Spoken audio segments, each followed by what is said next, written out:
here's me, Node Peter. And I want to be able to join the network. Now, back in the bad old days, I just had to go to www.napster.com. The problem in Nutella is these nodes are all running on people's laptops all over the world. Or not even laptops, I'm talking about laptops. People's desktops all over the world. Right? So how do I get in there? I mean, how could you possibly get in there? Yeah, it's just like the same way you get torrents, right? You need to bootstrap somewhere. So you just have to assume, in any of these peer-to-peer systems, you have to assume that Peter comes into the world knowing about the existence of at least one other node. And he could do that by going to www.nutella'slistofnodes.org or whatever. Right? But Peter knows about it. So Peter can make a connection to A. And meanwhile, A joined at some point. So A might know about B and C. And C might know about D. And A might also know about E. So we might have a network that looks like this. But the edges in the network really have developed in a kind of ad hoc way based on the order in which nodes join. So right now we have what we call, we have an overlay network, like up here. Right? Because although maybe in theory A could send a message to E, A could send a message to D. If you want to send a message to D through Nutella, you're going to route it via C. That's the way. Okay. And everybody has their own music library as before. Right? And so what you said is totally reasonable. Like the way we think about it. So let's say P connects to A, and P wants seek and destroy. Well, the problem is A doesn't have seek and destroy. Well, it's a good song. I'm not like it. No. Oh, but I used to.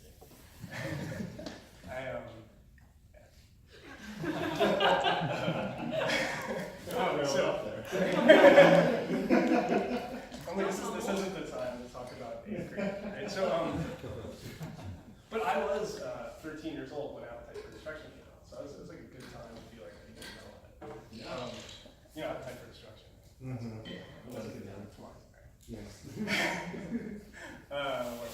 Right, so A doesn't know where seek and destroy is, so what does it do? Well, A can flood the network, right? And that's all it really could do, right? Because it doesn't know anything. So A basically says, like, seek and destroy, and it sends it here, and it sends it here, and C doesn't know, so it sends it to D, and guess what? D knows. So now we have some degrees of freedom. D could route back through, or D could actually connect directly back to P and serve the data, right? Or we could send the message back here in P. There's a bunch of degrees of freedom in different Nutella implementations made different choices. Right? So what's so I said how we join. We don't really need to do anything to leave in this case. And I sort of said how we search. We flood. So what do we think about this? Is this a good way to share illegal music? Worst case. Why? Why is it bad? Seems like it works, right? So it's slow. What do we mean by slow? Well, the search would be the furthest way possible. Yeah, that's absolutely right. So it's like slow in terms of latency, in particular because we can't place any real bound on the number of hops. Like we could have a degenerate network that looked like a linked list, and you come in at the head, and the file you're looking at is the tail. There's the number of hops, linear in the number of nodes. So in some sense, like at a really high level, we would like our peer-to-peer systems to not have the property that as the number of nodes grows, the number of hops that you have to route to get things grows. Yeah. So what happens if A were to just leave the network? Would that mean the rest of the network's just disconnected? Well, yeah, sure. So if A were to leave the network,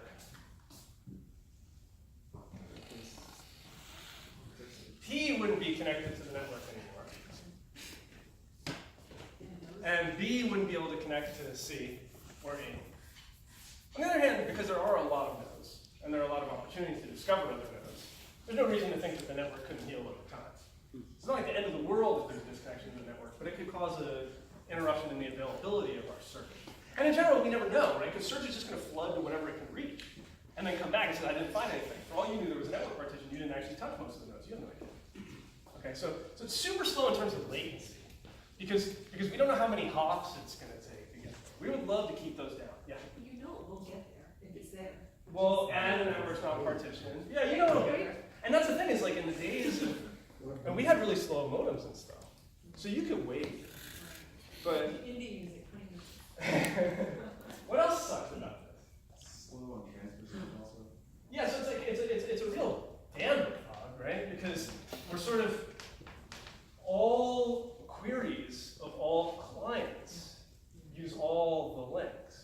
right? So as the number of nodes goes up, our latency goes into the toilet, right?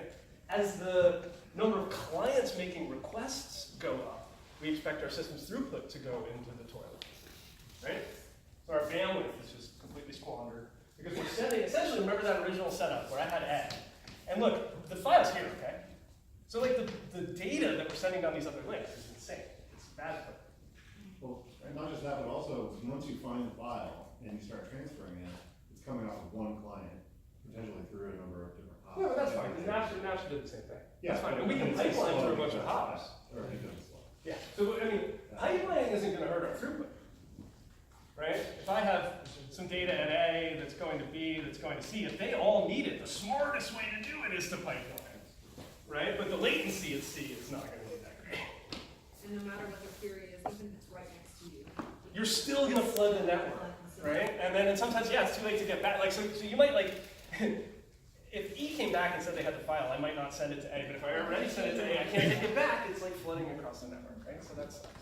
So this brings us to like, what are some of the things that we might like from something that maybe is smarter than. Oh, before I get there, there was one other thing that happened that became very big, and that became the underlying architecture for all these sort of Gen 2 file sharing things. And it was actually, Morpheus was the one that did it first. And it was this concept of super peers.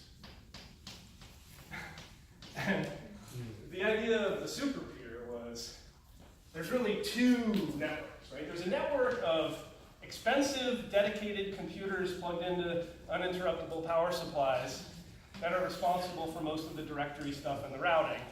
And then there's like jerk-offs like me, right? So there's a distinguished set of nodes in each of whose neighborhood we have something that looks like Napster, where you have a centralized directory delegated to a bunch of small machines. And then the composed behavior of them is sort of a hybrid between Napster and Nutella. Do we think that this super peering architecture is, and then the idea was like, these nodes go down infrequently, we can bound how many of them there are, they can know about all the files of their minions, so that the minions don't need to be participating in the routing. If you know what your closest, geographically closest super peer is, you should just go ahead and connect to them. Blah, blah, blah, blah, blah. So this got a lot of the performance characteristics back into reasonable count. But what do you think about this architecture? Is it a good architecture? I mean, it's fine, but It needs to be centralized. yeah, I mean, I think in some sense it has all of the shortcomings of Napster and Nutella, right? We can't bound how many hops it might take, latency sucks, bandwidth is wasted, flooding, and also if somebody were to shut down a super peer, you might be in a world of hurt, it might take a long time to replace it. And so it kind of like, it worked fine at the time, it worked, I mean, I was pirating music for a good 5-7 years using these things before they kind of stopped working. So that worked okay. That worked okay. I mean, now that we've sort of looked at the sort of what hackers came up with, let's talk for a little bit about what academics thought when they started studying. And then of course, like as this often happens, it's like, wow, there's been a lot of buzz. There's been all these hackers in the community coming up with the software, and people are talking about it a lot. I would like to have some kind of exciting stuff in my papers, so maybe I should figure out what all the buzz in this blockchain crap is about, but come up with some actual principles, you know, so that I can make academic noises in a conference. Right? So Jan Stoika, MIT, designed a system called Chord. It's supposed to be a principled academic overlay network that addressed all these shortcomings. There seems to be this recurring theme that even though we can finitely model why this doesn't work well, it works well enough. So I Yeah. make money while it works. And Yeah. we know it's not worth it to fix it because it works well enough. It seems to be the recurring theme. I mean, this is an important piece of systems engineering, which is like, That trade-off, yeah. you know, like when we were talking about scale up, you know, oh, you would love it to be linear, but it's probably going to get jacked up somewhere. And it's very interesting from an academic point of view to know where that inflection point is, even if you think you're never going to get into that regime. But as a systems person, you have to ask, are we ever going to get into that regime? Right. Like, how big should our words be? Is there ever going to be a word bigger than the because you're in a world of pain. How many bits should we use to store the year? You know what I mean? Some of these things you should be more careful. But it is true that like classic example is database optimizer. You learn about database optimizer, it has the word optimal in it. You think that a database optimizer chooses the best plan.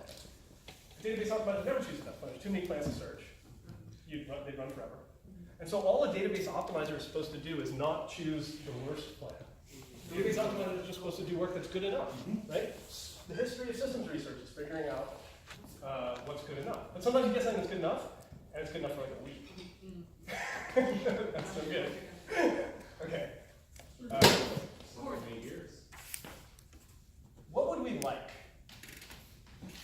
from a peer-to-peer storage system? Well, we would like, scalability, but what do we even mean by that? So one thing that I would like to say is, as the number, let's see, how should I say this? I would like latency of my lookups, so like lookup time. As my number of data items, and maybe also my number of nodes, let's say we'll scale them together, increase, I don't want this to increase too much. So what kind of curve would you like to see as we scale out how many things I'm storing and how many computers I am storing them on to the time it takes to find a thing? So it would be swell. Wait, I mean, that would be awesome, right? But, and actually this would be too good to be true too, I think. Or it's going to turn out that like, you could get this, but it's going to turn out that to get this, you wouldn't be able to get the other things you want. And we'll get to that in just a moment. But so like, if I use the hash function, for example, if I just numbered every one of the million computers, and I have a data item, I hash it, mod, that number, place it on a computer, I could get order of one lookup time irrespective of how many nodes there were. But it's going to turn out that that's not going to be a worthwhile trade-off for me. If I can't get a straight line, what do you think I might be willing to settle for as a computer scientist? What kind of curve? Yeah, like some kind of logarithmic increase, right? That I would want it to be the case that I just kind of that I get to a point where, sure, adding stuff slows me down, but it slows me decreasingly down over time. So I didn't mean to make that level out, but it's going slow, right? That might be reasonable. It's going to turn out that that's the best we can do, okay? Subject to these other things. So another thing that I might like is that, let's see. So lookup time, and obviously, what does lookup time mean in an overlay network? It's going to have to do with the number of hops. It's going to have to do with how many jumps do you get there, right?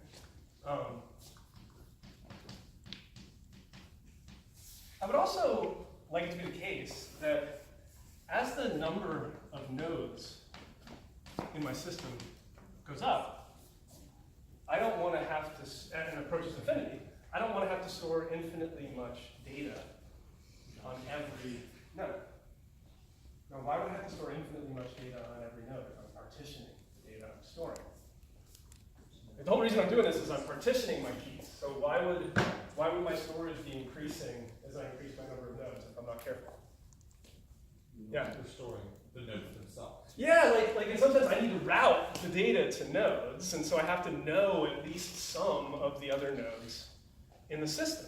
And if I wanted to do like pure consistent hashing and route everything to exactly the right place, I would sort of need to know every node and its hash value. And if I have to know every node, as I increase the number of nodes, my storage will go up linearly. Right? What I would love would be to have the same curve. Right? Obviously, this should have started out lower too. To have a very similar logarithmic curve in my storage.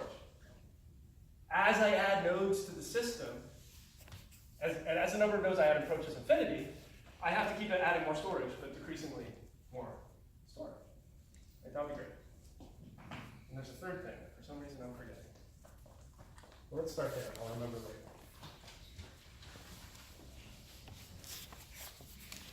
Oh, right. I knew I would remember eventually.